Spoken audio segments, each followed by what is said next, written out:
your child to school and home again safely is a top priority for bus drivers. Even when the driver's doing everything right, accidents can still happen. Our I-Team's Kelly Wiley is live for us. She's at the Board of Education tonight. And Kelly, we know these drivers have a huge responsibility. Absolutely. That's why our I-Team was surprised to uncover some allowed behind the wheel with criminal records, some including having a pattern of dangerous driving. Every slot in Tracy Stone's photo album is filled with a grandbaby. And it was fun. And every picture is a happy one. But one smiling face dredges up the saddest memory.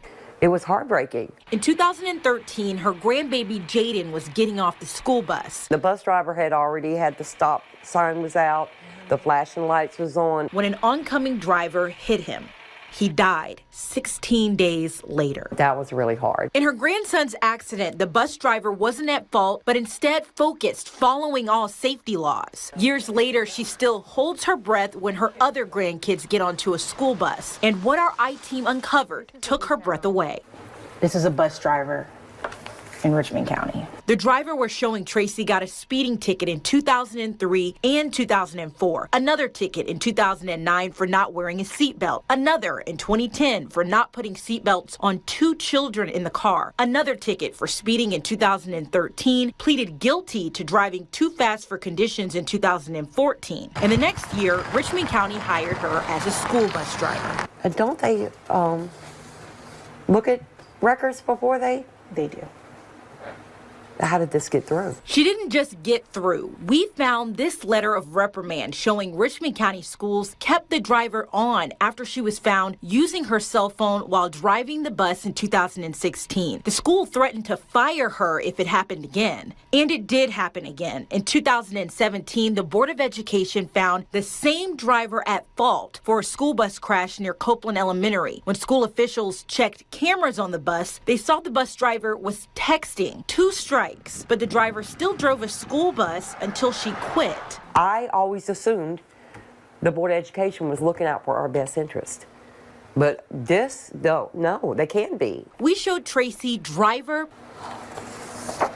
after driver, including one court record show pleaded guilty to punching a deputy in the face. Another sentenced for possession of marijuana in 2007 and pleaded guilty to obstruction of a law enforcement officer. Her original ticket says she fled from a deputy with his lights on and the chase ended in an accident. When stopped, deputies report finding an open bottle of vodka on the driver's floorboard. 4 years later, Richmond County hired her to drive a school bus. And here's another driver who admitted on his application to being arrested for driving drunk, unable to stand. 7 years later, he's a Richmond County bus driver. I'm shocked. Yeah. Because I thought that their hiring was stricter. Yeah. So I don't understand how that's happening. We wanted to know too. In October, we asked the school system for a sit-down interview with the person in charge of hiring. The school system refused twice. We followed up with phone calls and text messages. In November, we emailed Dr. Pringle telling her what we found. At first, she agreed to an interview. Then her spokesman canceled. After 3 months of asking, we went to a public board meeting to talk to her.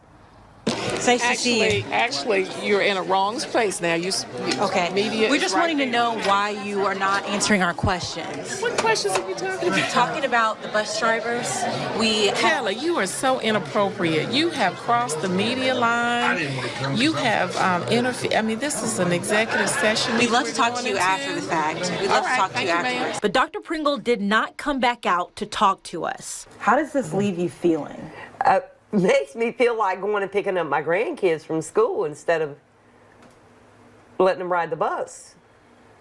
You know, because apparently the system is not what I thought it was.